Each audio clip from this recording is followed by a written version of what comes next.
What is the lost wisdom that every wise man and woman forgot to teach? To consider this, I have a reflection for you. Think of a time when you received something wise, an insight that changed how you lived. What made it resonate deeply enough to change your behavior? Now think of a time when you received something maybe equally as wise, but you didn't change. What got in the way? You see, wisdom changes us based on how much we internalize it. Wisdom cannot be passively received. It can only be actively realized. So in this way, there is a lost wisdom that every man and woman forgot to teach. The wisdom that a person may have found was theirs and theirs alone. It was found out of their own experience, out of their wrestling in their mind, and out of their embodiment of behavior. This is because wisdom is exactly that. It's not just knowledge, but an internalized understanding.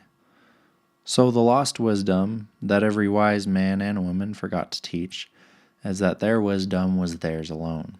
We thought about this with a story last time. We talked about St. Augustine and his quote, "Lord, grant me chastity, but not yet." From Augustine's story, we learned that knowledge doesn't always lead to behavior.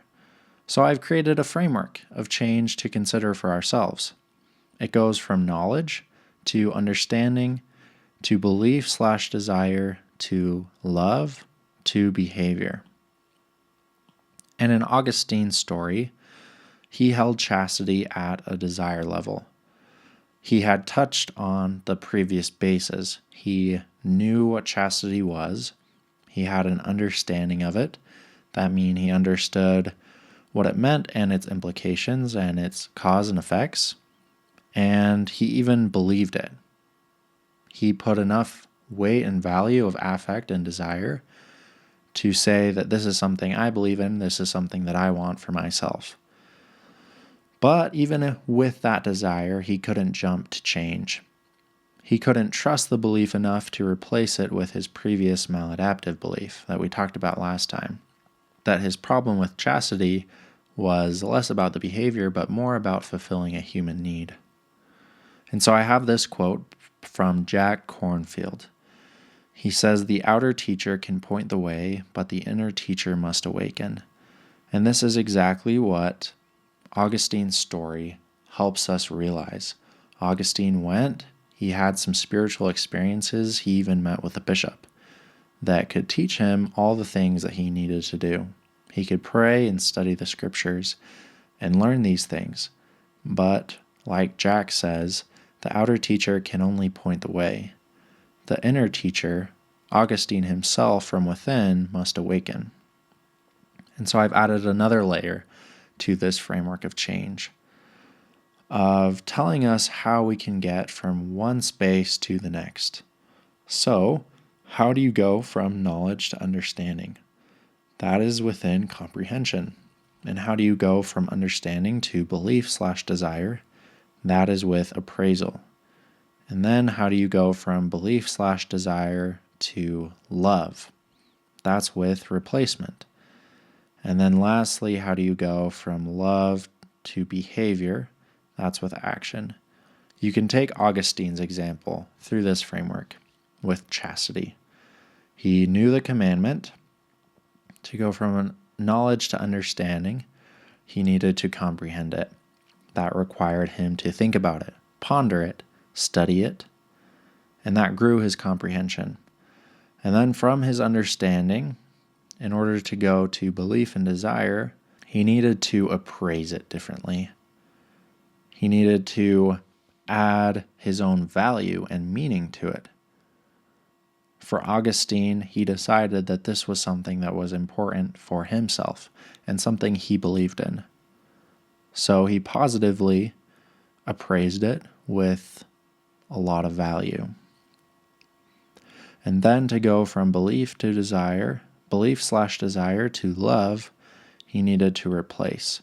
And this is what we talked about last time, that he had his previous way of fulfilling his human need of love and connection, and he had to replace that with his new belief of chastity. And once he did that, he loved chastity more than his previous maladaptive belief. And once he loved chastity enough, he was able to act in concordance with what he believed, that leading to his behavior. This sets up the importance of true internalized insight, because we know that Augustine couldn't go from knowledge to behavior. Something happened in between. And so, like we talked about last time, insight is a combination of that appraisal and replacement. Insight comes from the roots in, into, and sight, to see, to follow. It originally was used in 14th century Middle English, and it meant the ability to see into the character or inner workings of something. So you can tell that it's about delving into the inside. By the 17th century, it had grown to include psychological and spiritual perception, a kind of vision that goes beyond the surface and into the unseen. Ultimately, insight is mental vision, seeing with the eyes of the mind. This is what I found in my research on insight. Insight is what happens when understanding doesn't just make sense, it shifts how you see. It's not taught, it's caught. And so this is what I was talking about with wisdom, not being able to be shared. Wisdom, when it's shared, it returns back to knowledge, and you can share knowledge. But insight is when you shift perception.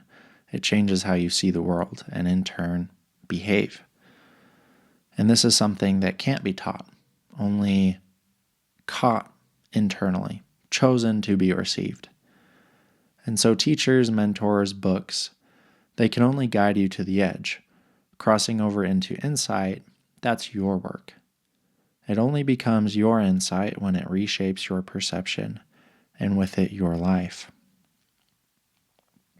Now, to note on the importance of why this matters, you must understand how humans make decisions, and that insight sits at the root of how humans make decisions.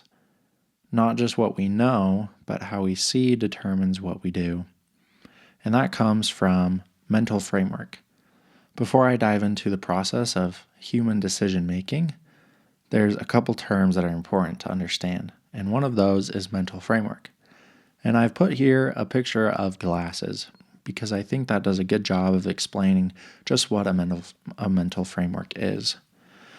You see, a mental framework is a mental representation of reality. In that sense, it's a lens. It includes how you see yourself, others, and the world. And a mental framework, it's built of schemas, which are organizations of information or understanding surrounding a specific thing. But the thing is about schemas is that it's not just knowledge that is clustered together, but it includes more. It includes appraisal and value. That is the affect you place on a collection of information, whether you interpret or deem it as positive or negative in valence. And then value. Is this knowledge, information important to me, or is it not important to me? And in what ways or degrees is it important to you? And so you have these collection of schemas that form into a lens and how you see yourself, other people, and the world. And this is what is termed cognitive perception. That is that as you experience the world, as you act every day, you interpret those experiences. And so much of the processing and stimulation of what it's like to be you isn't things happening as they are, but things happening from your point of view. Your brain interprets experiences based on the framework already constructed. And so if you have a schema about your relationship with your mom, if you are particularly close to her emotionally and you confide and trust in her, then when your mom calls you, you receive an emotional reaction different from a person who may be estranged from their mother. And from this, we can add 2 more boxes in the framework of changing behavior. And that is insight and impact. How do you go from appraisal to replacement? That is with insight. It changes your perception and how you see things. For Augustine, once his realization about chastity clicked in his mind, and he understood himself and the reasons for his past behavior, he was able to change.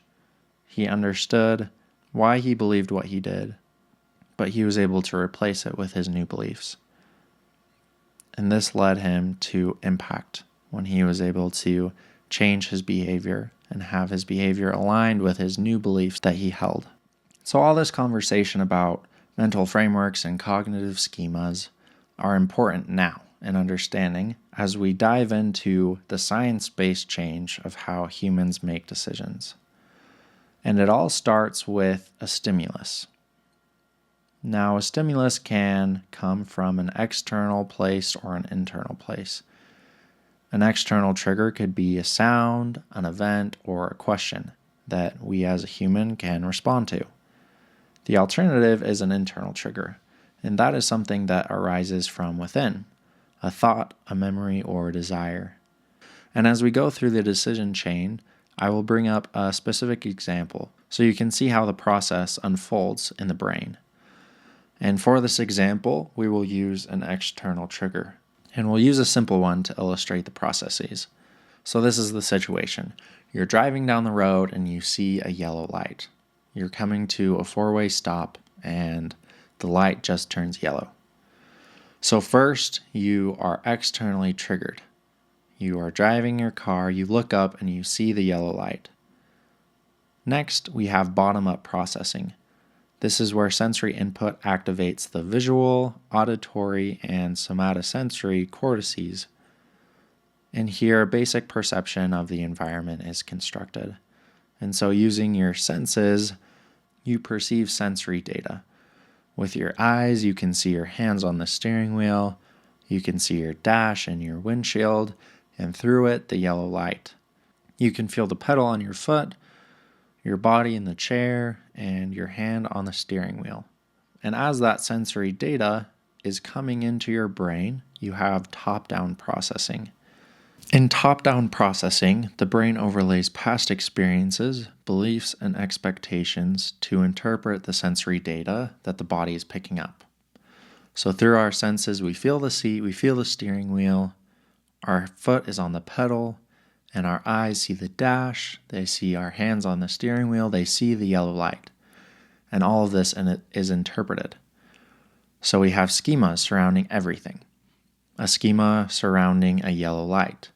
And remember that that's not just the information around the yellow light, but it's also the appraisal, value, and meaning behind it. So with a yellow light, we don't see a yellow light simply as a color, but the meaning assigned that when it's yellow, it's about to turn red. And we know that on a red light, we can't go. So that means on a yellow light, it means to slow down. And along with that information, we have our appraisal of it.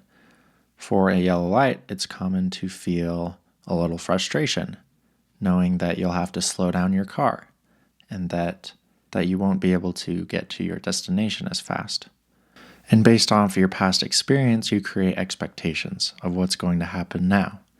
Now that the light is yellow, you know that you have to wait at least 20 seconds for the light to turn green again. And that this will then make you 20 seconds later to your destination. And all of this has emotional weight to make you more frustrated or more angry while you're driving. Ultimately, this helps us realize that we don't just see the world, we see it through the lens of our experience. Objectively, the yellow light doesn't mean anything special, but based off the meaning that we ourselves and the world around us has placed, we have specific meanings and explanations for everything around us. And once this top-down processing occurs, emotional meaning is assigned based on how we view everything in the world. In this, our brain determines how to feel about what it perceives. The amygdala evaluates threat, reward, or significance, and the insula monitors your internal bodily state. And so, while approaching the yellow light, your amygdala evaluates the threat. If I keep driving, I may hit the red light, and I may hit the car in front of me. Or maybe a cop is behind me, and I'll get pulled over, and I'll get a ticket. And you have on one side the negative threats. You could get a ticket, you could get in a car crash that will cost a lot of money. And you have the positive side if you do run the yellow light, which is you could get to your destination faster. And so based off these different decisions that you could take, you have threat and reward for both. And then based off your significance, how much value you placed on both, you make a decision.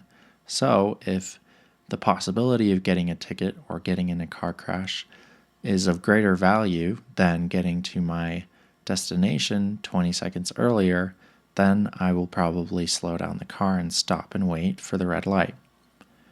Ultimately, your body reacts to what your brain believes is happening, not to what's actually happening. After this, you evaluate and predict. The brain now simulates outcomes. And here you play out possibilities, feel what matters most, and begin leaning toward a decision. And remember that this is all done unconsciously, because if you were to do this consciously, it would take a lot more effort and time.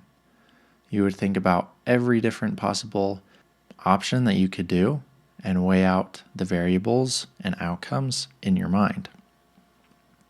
But because this is inefficient, the unconscious brain does it for you. And so once you have leaned toward a decision, the action is triggered. The basal ganglia initiates motor cortex and cerebellum execute movement or speech.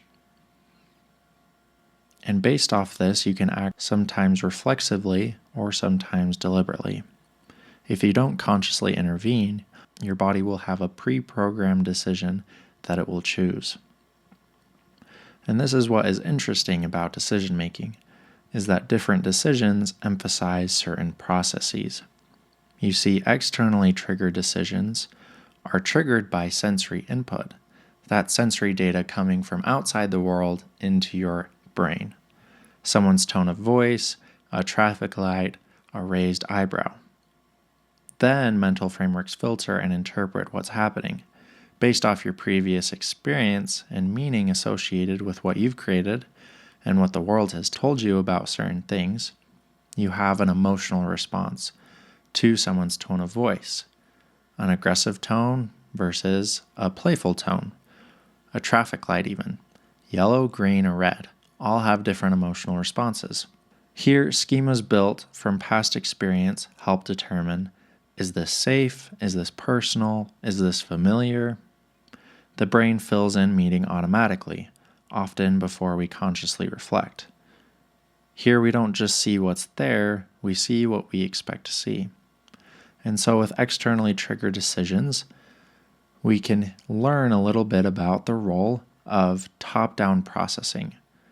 That originally sensory input comes bottom-up processing, but then that sensory input is interpreted by what's already in our brain. Now, what's most fascinating about this is that the scale weighs even heavier on the top-down processing with internally triggered decisions. These arise from thoughts, desires, memories, or goals. And here, mental frameworks don't just filter, they generate the experience. For example, a worry may simulate a threat without any real external danger. The problem is born from the lens, not the environment. And that's because internal triggers are shaped by identity, memory, emotion, and self-perception, all of which are framework dependent. To illustrate this, let's think of another example. We have a thought, an internal trigger, saying to myself, I should go to the gym. Not too complicated, but we can run it through the decision chain to see what happens in our brain. So, since it's an internal trigger, there isn't much bottom-up processing. You're in your mind, thinking. And so, you go directly to top-down processing. Here, your brain overlays past experiences, beliefs, and expectations to interpret. And for the gym, there's a whole slew to consider. A person may have a lot of past experiences about the gym, which in turn formed a belief system about the gym and expectations of what would happen if they go to the gym. Maybe this person isn't very fit. Maybe they're not confident in their athletic ability.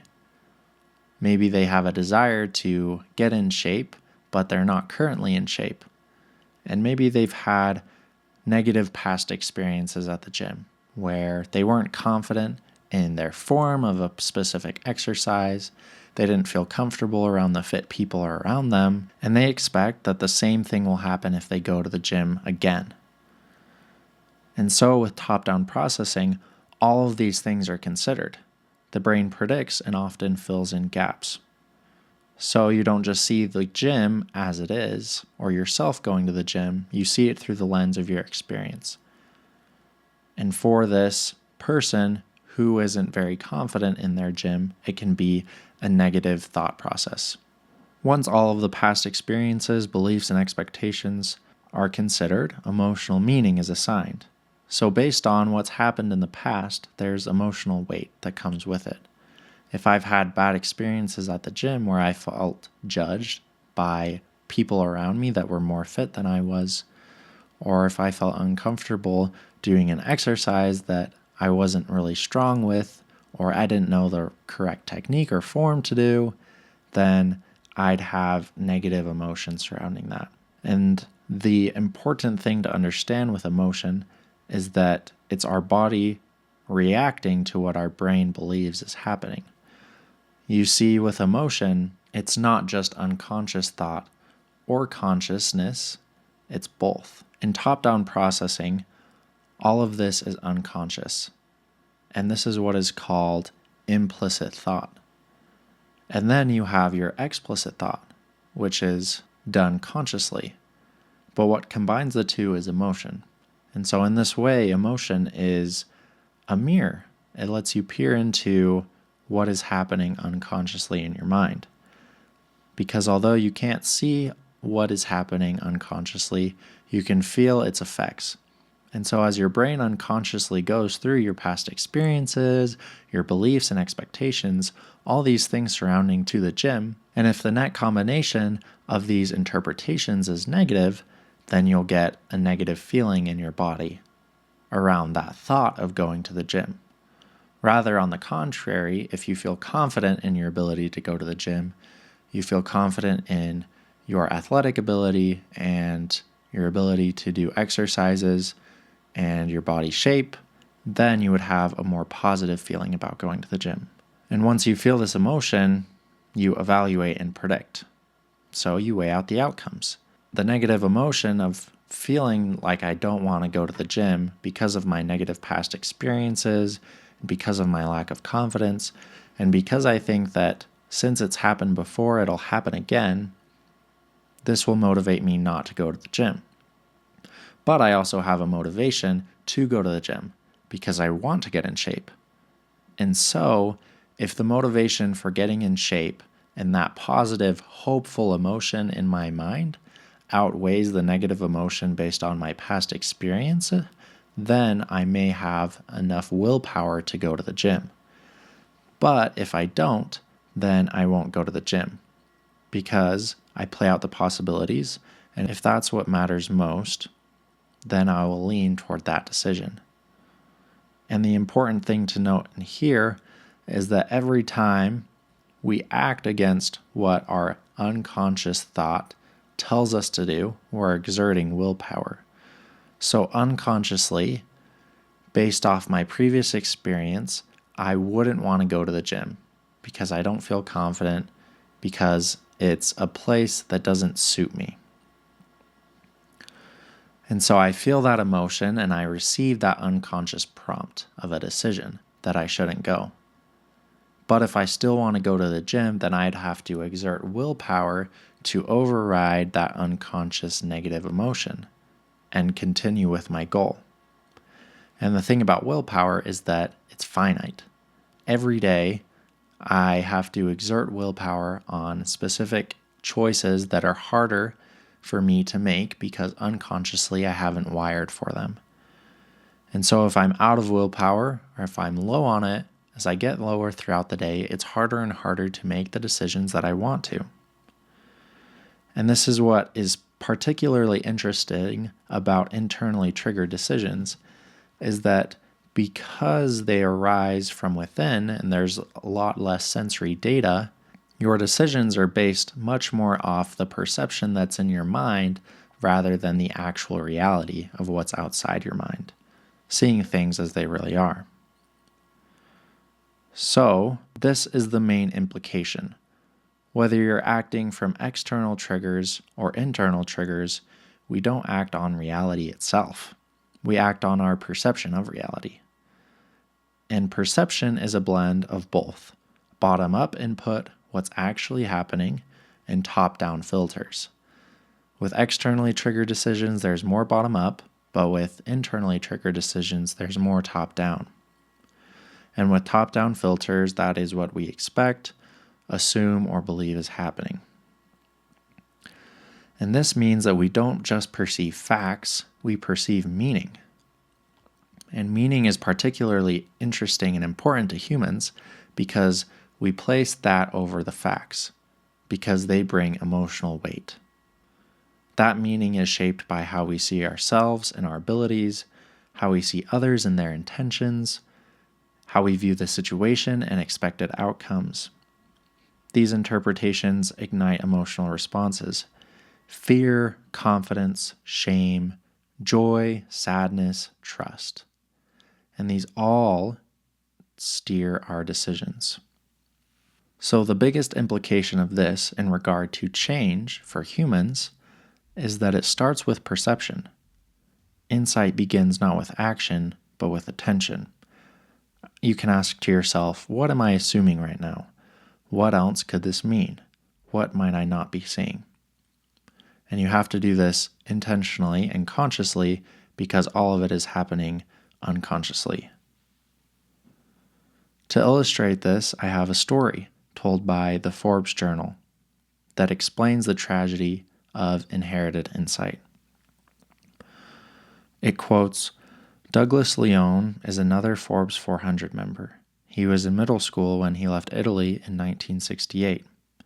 His parents envisioned a life for him that included upward mobility, something that wasn't possible in Europe. He wound up at Cornell and then earned postgraduate degrees from Columbia and MIT. The American dream is realized if you take advantage of the opportunity," he says. "I used my education as a vehicle to put me in a position to do something." Leone worked sales jobs for the likes of Sun Microsystems and Hewlett-Packard before joining venture capital firm Sequoia Capital in 1988. He became managing partner in 1996. During his tenure, Sequoia has invested in Google, YouTube, Zappos, LinkedIn, and WhatsApp, and has played a role in the creation of countless jobs. Leone is now worth an estimated $2.7 billion. His immigrant experience, he says, has been invaluable. Being an immigrant provides you with a drive, one that never goes away. I still feel it today, he says. Failure is not an option. I tell my kids that the only thing I can't give them is desperation, and I apologize to them for that.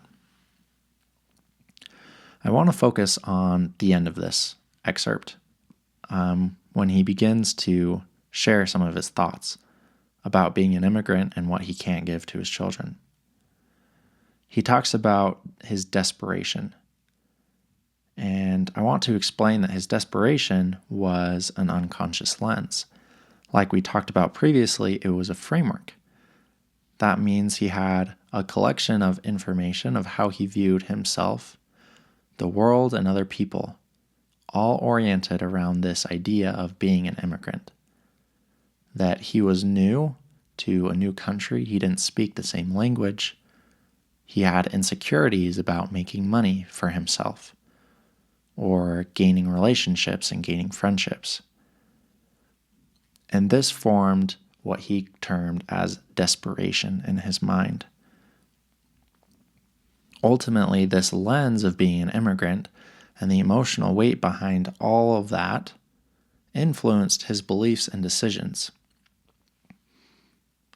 It shaped how he saw the world, interpreted events, and made decisions.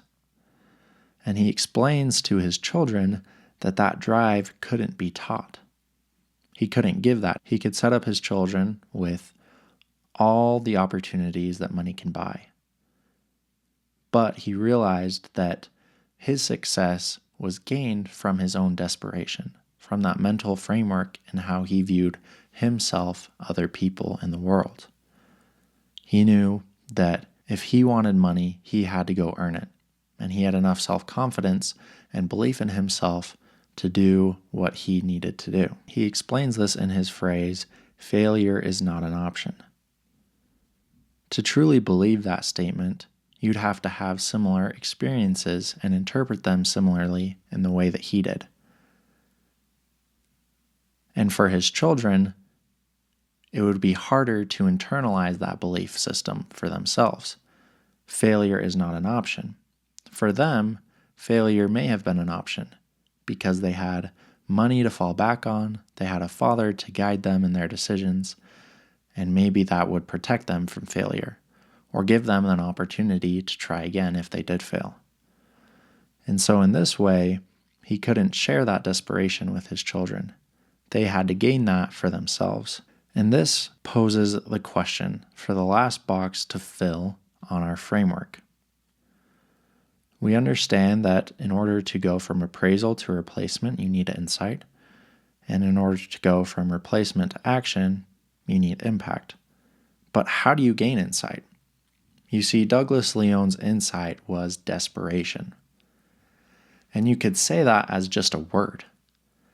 But in order to believe and have that emotional weight surrounded on that word, to the point of changing how you live your life, that is what is considered insight. And that is what made desperation Douglas Leone's insight. It wasn't something that he could share with his children. So, how is insight gained for ourselves? How could his children, if they wanted to enough, gain the same level of appreciation and relationship toward desperation that Douglas had? What's the missing piece? As I've researched and thought about this for a while, I've realized that the missing piece is wisdom, but not in the way that you think it is. You see, wisdom is not synonymous with insight. Insight denotes understanding. Insight is about a shift in perception, a shift in the way you view the world. Wisdom, on the other hand, deals with capacity. In fact, it precedes insight. Wisdom is the ability to discern correctly. And so, wisdom operates during the perception phase. It shapes how we interpret experience before we act. It's a lens formed over time through reflection, experience, and conscious evaluation.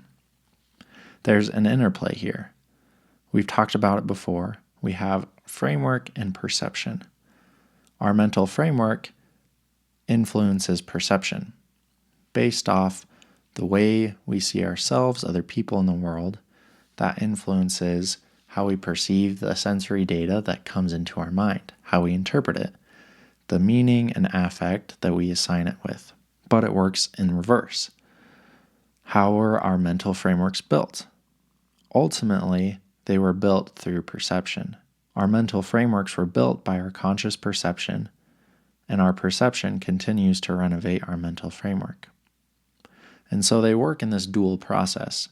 Since the beginning of time, we've been perceiving the world. And as we've interpreted events over and over again, that repetition has solidified in our mind to create frameworks. And we view the world in that lens. But consciously, these frameworks are adapting based off new experiences we're having, new thoughts that we think about, and changes that we make in our mind of our belief systems and what drives us. Our framework is changing. And so this illustrates a key principle that to change behavior, we must renovate perception. And this is where wisdom ties into. I said previously that wisdom is the ability to discern correctly. And so you can see it in this way. Wisdom, I term it as the skill of accurate perception, or the pursuit of clear perception. It has 3 categories that it discerns. First, epistemic truth, which is what is true versus false. Then it considers ontological reality, what is real versus illusory. And lastly, interpersonal understanding, what is whole versus partial. And so in our minds, with every interpretation that we make about the world around us, we get to question, is how I'm interpreting this true or false? Is how I'm interpreting this real or illusory? And lastly, as I see and interpret this, am I seeing the whole picture or am I just seeing part of it? Wisdom is the pursuit and the ability to discern all of these things correctly. When we put on the lens of wisdom, we are slowly renovating our mental framework with truth, clarity, and understanding. In this way, wisdom is not just insight, rather it's the capacity for sustained insight. Because once you perceive correctly, you're then able to change your perception. In our previous discussion about St. Augustine, we learned that we can know the right thing and still not do it. Augustine had to go through this process in order to live the law of chastity sustainably. He knew it once upon a time, but in order for him to have long-lasting behavior that aligned with the truth that he knew, he first had to gain wisdom. That means that he had to perceive the truth and himself in relation to the truth correctly. He had to understand why he was acting the way he did. He had to face himself. And in order to comprehend the truth as it was, he needed wisdom to see it clearly, see it completely. So this leads us to the pursuit of these 2 seasons. In order to change, a human being needs the wisdom to perceive themselves, the situation, and concepts in truth.